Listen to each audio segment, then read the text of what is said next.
Okay, what is up? My name is Warren Freeman. This is Warren's Vlog, episode 68. 2 episodes in one day. I'm a fucking savage with this shit. Although, I don't think it's gonna get posted. I mean, it'll get posted, but it'll probably be after midnight by the time I post it, because it's 10:30. It's 11:35. And by the time it goes on YouTube, it'll be the next day. But still, 2 videos in one day. I have no life.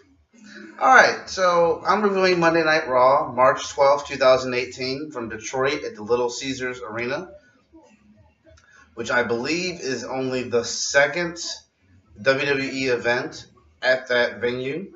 I believe the first was Hell in a Cell last year, which I was there for, where Shane McMahon kills himself, part 2. I was there for that. I thank you. Alright, so Monday Night Raw, we kick off with a Kurt Angle promo. He comes out, he hypes up the Ronda Rousey stuff, or he hypes his match at WrestleMania, which is going to be him and Ronda Rousey versus Triple H and Stephanie McMahon. He hypes that up. He hypes up he hypes up Brock and Reigns. And then he announces that Brock Lesnar is not going to be there. So Roman Reigns comes out to Kurt and he's pissed off. But instead of really confronting Kurt Angle, he basically calls out Vince McMahon. And the reason why I really like this promo, before I get to the Vince stuff, the reason why I like this Roman Reigns promo is because he made the promo relatable to me, to you, to the common man. And the best promos are the relatable ones. Excuse me, let's take a drink.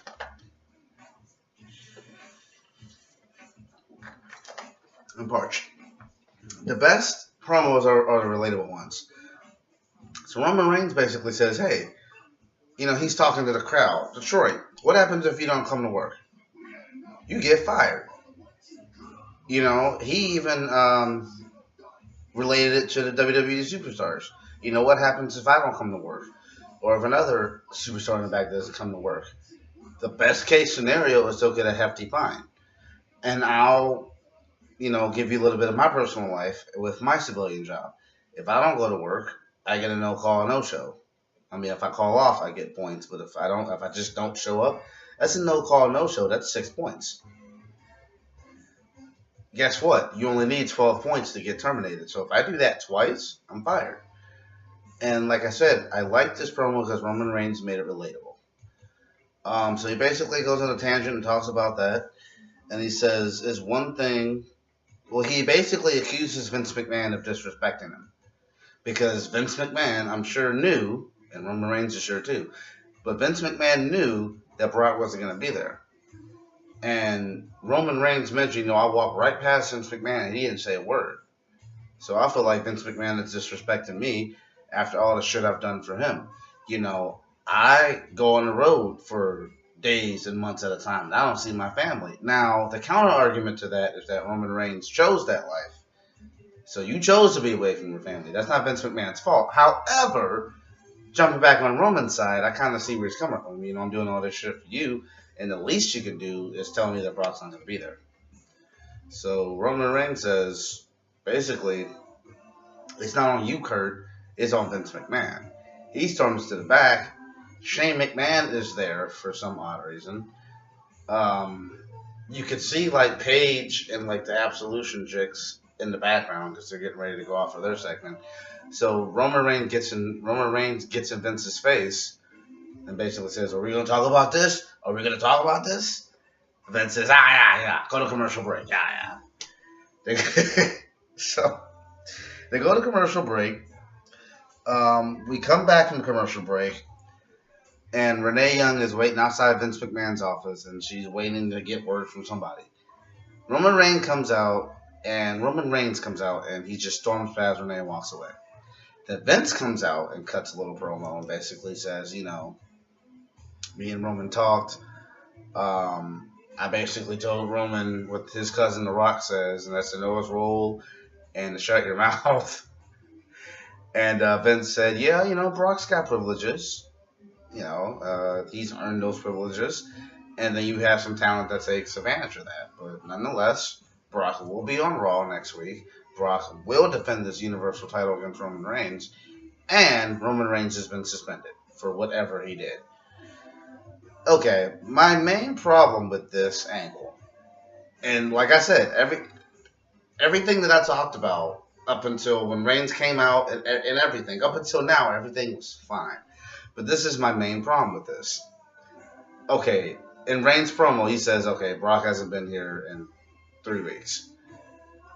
Are we just supposed to forget the fact that Brock Lesnar hasn't really been on Raw since the Royal Rumble? Or on TV since the Royal Rumble? Are we just supposed to forget that? And then before then, it was Survivor Series, and then before then, it was SummerSlam? Are we just supposed to just forget that? Or does it matter now because the narrative demands it to? I don't. Trash. I don't like that shit. Okay, so we come back. Sonya Deville versus Sasha Banks. I paid attention to this match, but I didn't. I basically just watched for the key points in the match. Bayley came out with Sasha Banks. Absolution flanked Sonya Deville. Bayley, I think it was either. I don't want to say Liv Morgan because she's with on SmackDown. Mandy Rose got on the apron, and Bayley pulled her down. Well, hold on, wait. Let me go back. So, like I said, Bayley came out with Sasha, Absolution, Paige, and Mandy Rose flanked Sonya Deville. You could see in Bayley's demeanor that she did not want to be there. She had a sourpuss. Her ponytail was down. I'm sorry, I can't get over Paige mocking Bayley last week with the whole "My name's Bayley and I have a backbone." That shit. Oh god. Okay, so Bayley, you can tell by her body language, her demeanor, her face is down. She's got the whole Eeyore from Winnie the Pooh expression on her face. Nonetheless, she does her job and she helps out Sasha Banks. Mandy Rose gets on the apron. Bayley pulls her down. Sasha locks Sonya Deville into the bank statement. Sonya Deville taps out. And Bayley storms to the back immediately. Immediately storms to the back. So, Sasha is left by herself and she gets beat down by Absolution. So, where's that going to go? Well, I guess we'll find out next week. I'm going to mention it now because I know I didn't write it down in my notes because I forgot to. But they announced the Mae Young Battle Royal at WrestleMania this year. I don't know if that's going to take the place of the Andre the Giant Memorial Battle Royal or what, but I'm sorry, not Wow. Mae Young. Wow. Fabulous Moolah. I apologize. But anyway, it's going to be a women's battle royal this year at WrestleMania. And I got to believe that if Sasha and Bayley don't have a singles match, then I'd imagine they're going to use that battle royal to tell their story, with it coming down to the two of them. Or they could actually use this battle royal to launch the career of a young and up and comer, like a Kairi Sane from NXT, or Ember Moon if she's dropped the title from NXT, which I don't follow NXT, so I don't know, or the Dynamic Duo, or somebody young. So I think that battle royal could do that. Either one of those things. You could have maybe Sasha Banks, Bayley, and then an up and coming woman. You have it come down to the final three. We could do that. But moving on from that, Kid Rock is announced to be inducted in the Hall of Fame, and of course the internet exploded about this. People are pissed, but it's the celebrity wing, guys. Just like, it's the celebrity wing. It's not like they're in the Hall of Fame with the likes of Hogan and Nikolai Volkov and Roddy Piper, rest in peace. Like, it's a celebrity wing, so get out your feelings, okay? You got Drew Carey, you got our president Donald Trump. I can't think of anybody else right now, but Kid Rock. I'm a Kid Rock fan, so it doesn't bother me that Kid Rock goes in the Hall of Fame. I'm just more pissed off that Jim Johnson is not in the Hall of Fame. That shit needs to happen next year. Jim Johnson needs to go in the Hall of Fame. I will start it on Twitter. I will write a letter. I will do whatever I have to do to get Jim Johnson in the Hall of Fame next year. That shit needs to happen. But I'm cool with Kid Rock in the Hall of Fame. I have no problem with that whatsoever, as long as he doesn't overshadow the other inductees, and as long as he doesn't have a 20-minute concert at WrestleMania. Which, that being said, I enjoy this concert at WrestleMania 25. I ain't gonna lie. Because I'm a Kid Rock fan. I am. It is what it is. Alright, Miz TV. This was stupid. This was all the way stupid. So, Miz TV has... Miz brings out Finn Balor and Seth Rollins as his guest. And this is literally the most retarded thing I've ever seen on national television. So, I don't remember who was where. I'll just say Seth is over here. Or, well, Balor was over here and Seth is over here. And Miz basically looks over at Seth and says, man, you know, this guy's always stealing your spotlight. Ha ha ha ha. You know, and talking shit to get him riled up. When it doesn't work, then Miz says, you know, well, you did beat him for the Universal title. You know, he shouldn't be in this match. Ha ha ha ha. It's like, how you gonna talk shit about somebody when they're sitting right next to you? I don't know if that was the point or not, but evidently it worked because, well, it would work later on. Well, no, it worked anyway because once Finn Balor said, okay, well, we don't gotta wait for the weeks. We can do it right now. And just like I said about AJ Styles and Dolph Ziggler on SmackDown, you know when you're losing a promo when you say, we could just fight right now. That's exactly what AJ Styles did with Dolph Ziggler, and Finn Balor did the same shit on Raw. You know, we don't gotta wait 4 weeks. We can just do it right now. That's how you know you're losing a promo when you want to fight. So they get up in each other's face. Miz is laughing. They jump Miz, but then Rollins attacks Balor. So I guess during the commercial break or whenever this happened, it was made official that Finn Balor will face Seth Rollins later on the night. Okay. All right.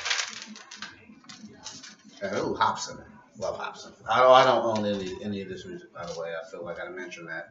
But lunchtime Cypher is a hell of a track. Mr. Rogers versus The Bar. Again, this started on Twitter. This is 2018, ladies and gentlemen. Wrestling beefs and feuds start on Twitter. Trigger finger, Twitter fingers. What can I say?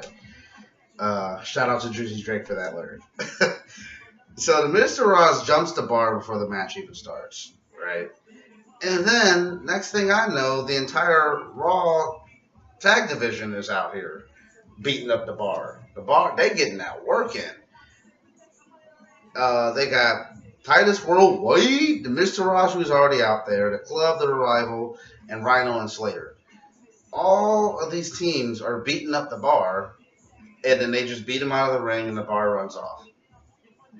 So a great job building up the tag division and showing that fire, only to have it extinguished later on, and I'll get to that. All right, that was 8 o'clock to 9 o'clock. 9 o'clock to 10 o'clock had easily the most popped moment of the night. Cena comes out. Again, now I'm going to break down this promo. The first part of the promo I did not like, and I'll tell you why. Cena basically says, you know, well, I lost. I thought I was going to win the Royal Rumble, and I didn't. And I tried to win the Elimination Chamber, and I didn't. And then, I tried to enter the six-pack challenge, and I lost. So there's no road for me to WrestleMania. But guess what? I'm going to go to WrestleMania as a fan. Just like you. And I could be sitting next to you, or to you, and to you. And the only part of this part of the promo I enjoyed was when he said, "Let's go Roman," and they booed. I laughed. But this is the problem I have with it. You can't... Now, I'm not saying John Cena personally is not a fan, still. I'm not saying that. Not at all. He probably still is a fan. I think you have to be a fan somewhat to love this business. But realistically, you're John Cena. You can't be a fan. Okay? You are a professional wrestler. You're a superstar. You're an elite athlete. You stand... I'm not saying that on a personal level that you're above anyone else. Or that he's above anyone else. But it'd be like if you go to a show to see, I'll just say Hobson because that's the song that's one of his songs that's playing right now. You go to a show and you see Hobson, and then you see Hobson sitting next to you. Like I'll be excited, like, oh shit, Hobson. But then again, like, what is this guy doing? Like, why are you sitting down here? Or if you go to a football game and then you see Tom Brady sitting in the stands, or it's like, what are you doing here? It's the same effect. So realistically, that whole I'm a fan too, even though it may be true at heart, realistically, it doesn't work. It's not believable. Okay. Um, Unlike Roman Reigns promo that was believable, it related to me. It related to you. If I don't show up for work, I get fired. Okay, he related that promo to me. I felt like he was talking to me. I felt like he was talking to anyone with a normal ass job that wakes up and does a 9 to 5 or any 8 hour shift is who Roman Reigns was talking to. But when John Cena cuts his promo and he talks about, I'm going to be a fan just like you and I'm going to watch WrestleMania with the WWE Universe, it doesn't work because it's not relatable. The best promos are relatable. Okay. That being said, obviously Cena recovered. And he said, what if I do the thing that I'm not supposed to do? Are they going to fire me like Roman? No. Are they going to shut my mic off? No. The thing that he's not supposed to do is challenge The Undertaker. So he challenges The Undertaker. He says it on the microphone like 4 or 5 times. I challenge The Undertaker at WrestleMania. I challenge The Undertaker at WrestleMania. And then he basically says, okay, so they're not cutting my microphone off. They're not firing me. They're not throwing me out of the building. So that means it's not the WWE fans because they're cheering. It's not the WWE executives. The only person that's stopping this match from happening is you, Undertaker. And then he delivers one of the best lines of the night, where he says, stop making excuses for yourself. You're not old. You're not broken. Because if you were old and broken, you wouldn't be posting workout videos on your wife's Instagram account. Burn. Fucking burn. I had to drop something because I didn't have a mic. But that just, burn. Perfect. Oh, Taker's going to fuck him up. Taker's going to fuck him up, and it's going to be great. Oh, in all seriousness, though, that was nice. That was a perfect promo. Well, it wasn't a perfect promo, but it got better towards the end. So the crowd is just on a high after that. On an absolute high after that. We go to commercial break. We come back. Before we go to commercial break, Cena walks up the ramp to silence. The fans are going crazy, but they're not playing his music yet. So I'm thinking, as he's walking up the ramp, there's no music. There's no do. So I'm thinking, like, wow, they're not playing this music. Maybe Taker's going to come out. And then they play the music. So I think they did that intentionally. I'm on to you, motherfuckers. I know what you're doing. I caught it.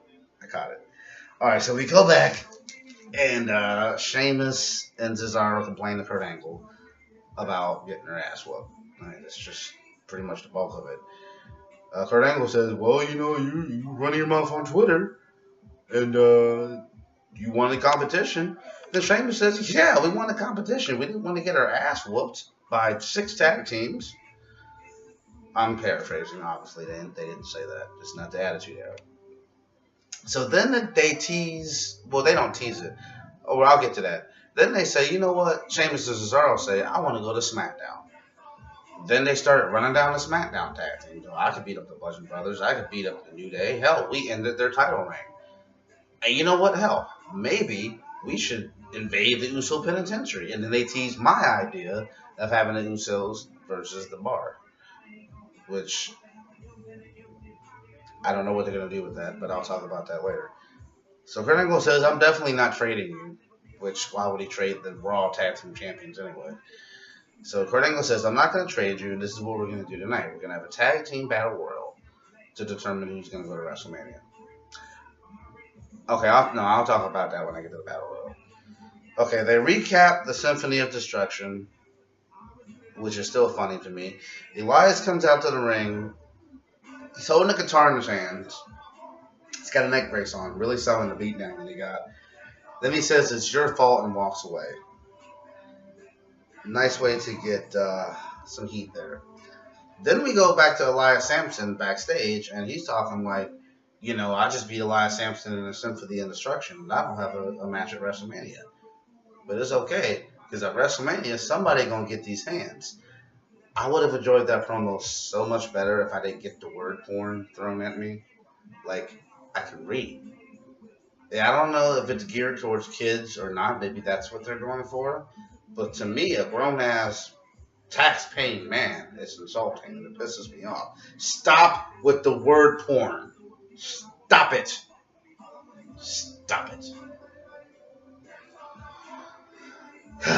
Okay. Seth Rollins versus Finn Balor.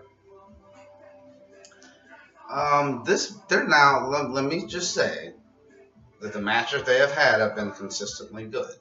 And that's matches where it's a one-on-one, or whether it's a tag, or whether it's a multi-man match. It's been consistently good, but it's starting to kind of wear out its welcome because we've seen it so much.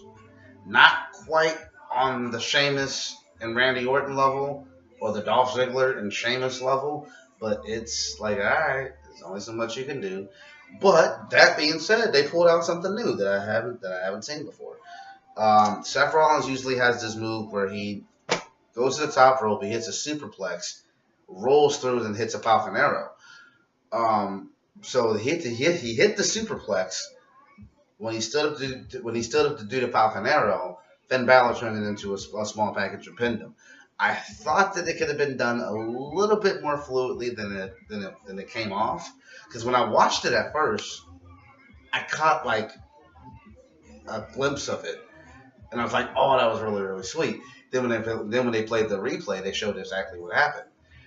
I would have much preferred if Balor would have countered into the small package immediately following the superplex, instead of superplex, pause, get up, Falcon Arrow, which I know that's how he normally does it. I just think it would have been more fluid if they would have did the superplex spot and then immediately go into the small package. That's just nitpicking. That's just me. Either way, that was a nice sequence.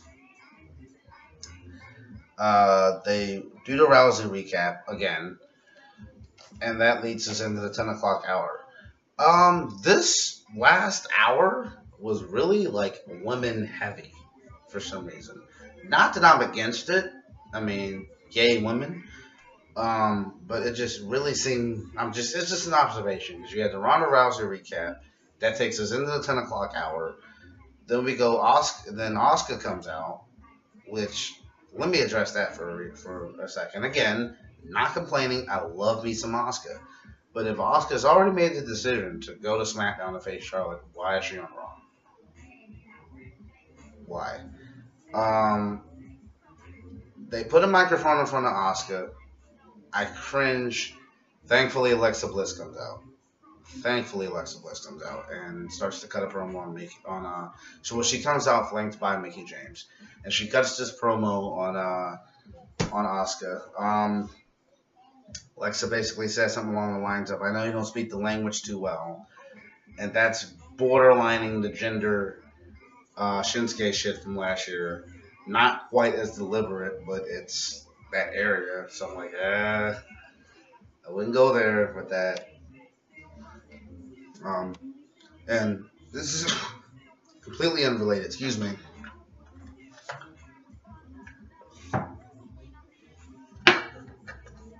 This is completely unrelated, but it just when you talk about when I was talking about the gender and Shinsuke stuff, when the fans chant "It's too far, it's too far, it's too far," then it's too fucking far, man.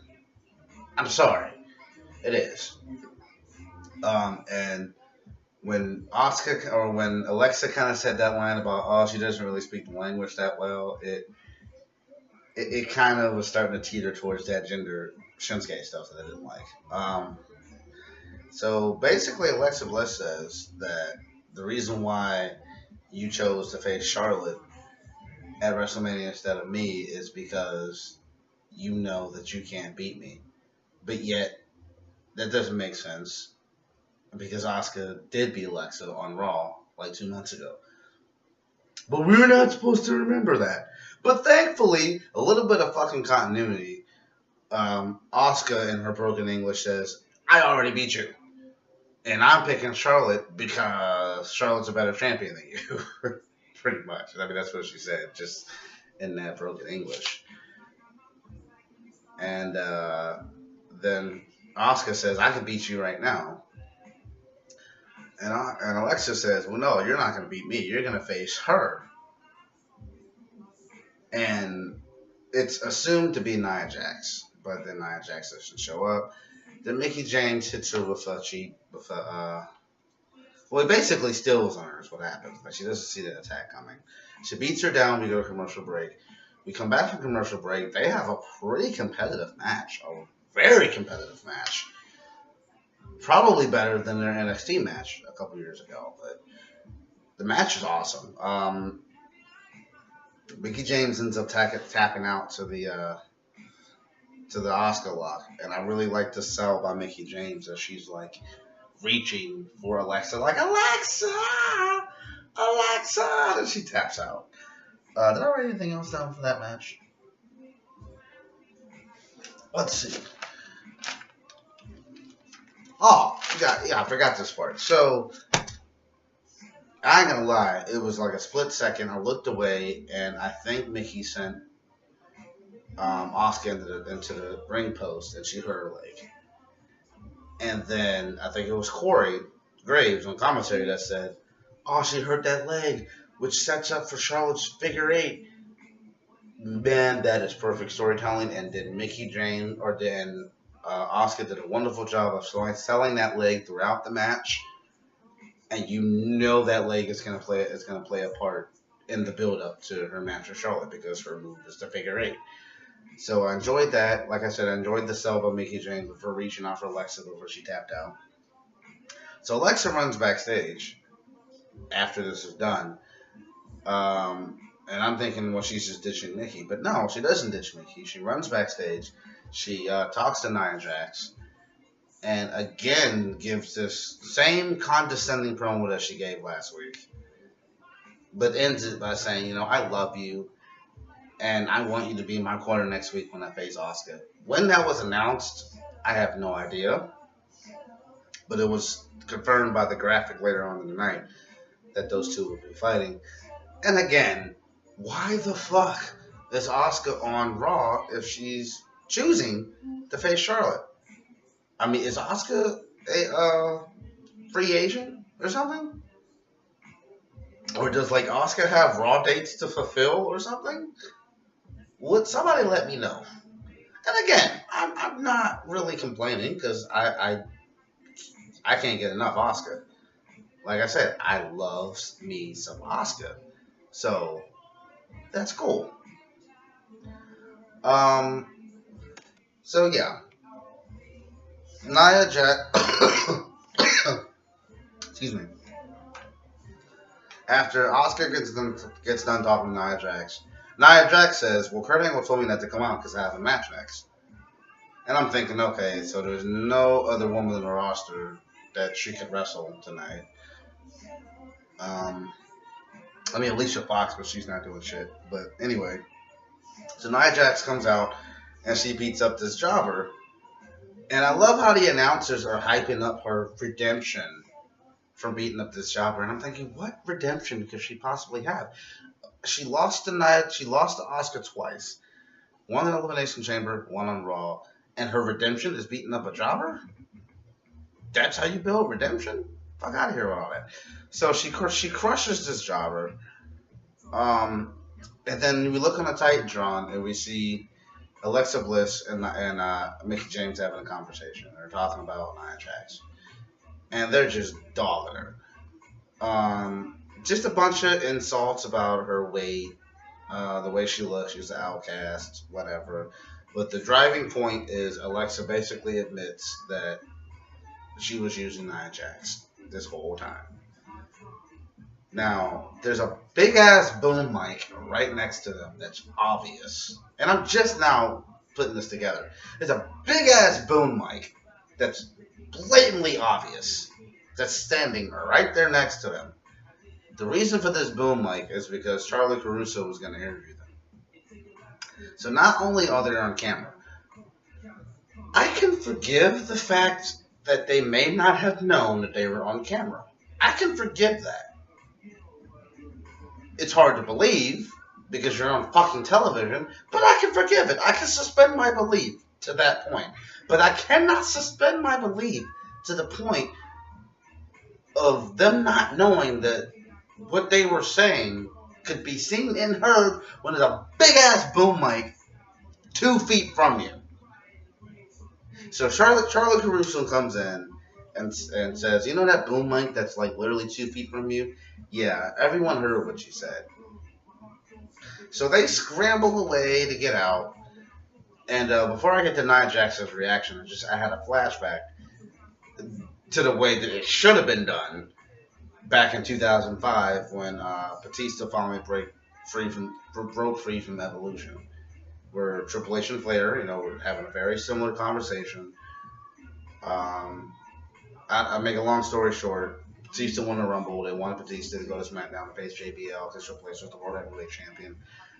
But they were talking shit about Dave. He's a dumbass animal. Batista is standing right outside the door, and they heard everything they said. They get to the ring. Batista powerbombs Triple H and stays on Raw. That's the way that the shit should have been done. Instead of having Nia Jax stand in the ring like an idiot, looking at the Titantron, hearing what they're saying, should have did it like they did in 05. Anyway, Nia Jax comes backstage, and she goes ham. What made me laugh is she says, "Where the freak is Alexa?" I don't know, because it's PG. You can't say that word, so fuck it. Where the freak? Freak it. Freak it. Freak it, freak it, freak it. Oh, one thing I forgot about the Mickie James Asuka match. I almost don't want to mention it because it's a negative point, and I've had to say what's good things about it. But the match ended when when Asuka was supposed to duck a Mick kick into the Asuka lock. The Mick kick was like 5 feet away from Asuka. Not even close. I mean, she had plenty of room to duck that shit and get the Asuka locked in. But that's just a small nitpick, and it's not enough to take away from how good the match was. The match was good. Alright, so after the Nia Jax stuff, we get a final deletion preview, which is really just a hype package. And we get the announcement that the final deletion preview is the final deletion match is actually gonna happen next week on Raw. Kurt Angle, we cut to Kurt Angle, and Kurt Angle says, "I knew Bray Wyatt's crazy, but what happened to Matt?" And just the acting from Kurt is just so horrible here. Like, what happened to Matt? Like, I knew Bray was crazy, but what happened to Matt? Then we cut to this referee, this poor soul. And Kurt Angle says, I want you to referee that match. The referee had the best acting chops in the whole segment because he says, did I do something wrong? Kurt says, no. It's just, I don't know how this match is going to go, and I just want you to officiate it. Alright. Sure. So we go to the Tag Team Battle Royal with all the teams that I mentioned before. Titus Worldwide, the Revival, the Club. Are they the Good Brothers now? Is that their team name? Okay, the Good Brothers. Okay, the Good Brothers. And then Slater and Rhino and another tag team. And excuse me. Now, let me explain the rules of this Tag Team Battle Royal, not to get it confused with the WrestleMania 15 pre-show Battle Royal, where you had a bunch of tag teams in there. And then it came down to D'Lo Brown and Test, and then they fought each other. And I think D'Lo or Test won, but because they were the last two, they got to fight Owen Hart and rest in peace Owen and Jeff Jarrett, who was going in the Hall of Fame this year for tag titles in the main card. this was an actual tag team battle royal. So, like, say for example, if Scott Dawson got eliminated, the team wouldn't be eliminated. You still had to get Dash Route over the top rope. Now, earlier you did a good job. You did a wonderful job of building up this tag team division here on Raw, showing us, the audience, that this tag team division has some fire by having them beat the shit out of the tag team champions. You did a great job in getting the tag division over, only to destroy it by having Braun Strowman, who is not a tag team competitor, who is a known singles competitor, come out and throw everybody that's in that tag team battle royal over the top rope. Well, I think like the Revival, they eliminated like Titus and Apollo or whatever, but still, you had fucking Braun win the thing. Now, I understand wanting to make Braun look good. I understand wanting to establish Braun as a monster. But at the same time, you buried your tag team division. So is making Braun strong worth burying your tag team division? I guess apparently it is. So I don't know what's going to happen now. I don't know if Braun Strowman is going to face Sheamus and Cesaro by himself. I don't know if Braun is going to pick a partner. Somebody on the wrestling thread I was on put James Ellsworth. That was funny. I don't know. Braun. Now, if nothing comes of this, then you made Braun look good for one night. You buried your tag team division on Raw, which that's horrible long-term booking. So it's hard to say. It's hard to say where they're going to go with this. All right, and that was Monday Night Raw. This was an interesting show. Last week, I just gave a tie to Raw and SmackDown. Raw's definitely got the advantage right now, I'd say. All I know for SmackDown is that Shane McMahon has a huge announcement and Asuka is going to make her debut. But I think with that Cena Undertaker shit, unless Taker shows up on SmackDown, I think that's the only way that they can top that tonight. But that's been Monday Night Raw. When I review SmackDown tomorrow, I'll decide which show was better. Or if it wasn't, I'll just say it was a tie like it was last week. But I'm Warren Freeman. This episode has been a little bit longer than I intended it to be, but I wanted to make sure I reviewed Raw thoroughly, and that I did. So, you guys have a wonderful night. I'm going to bed.